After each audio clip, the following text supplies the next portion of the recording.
Landmark talks known as the Intra-Afghan peace process are taking place between the Afghan government and the Taliban. Talks began September 2020. Both sides want a path to power sharing and a stop to what's described as Afghanistan's endless war.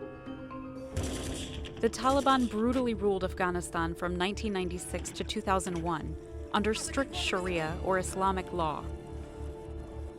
The end came when the United States invaded in its search for Osama bin Laden after the deadly 9/11 terrorist attacks on U.S. soil.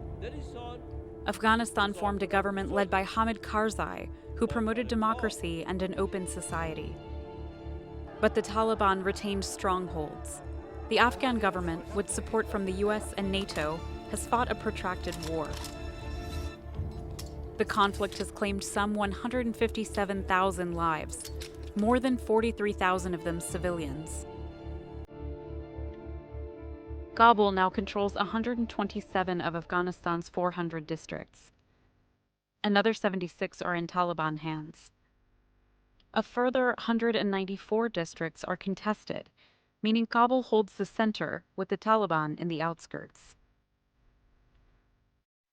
The Taliban and Kabul set benchmarks for the peace talks. Kabul wants a ceasefire, a power-sharing agreement, and rights in the constitution to be upheld.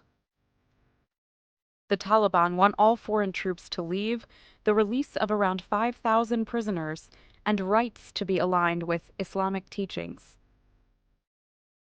The US, NATO, and others want a permanent ceasefire, the ability to deal with terrorism, and a firm plan to ensure a peaceful future in Afghanistan.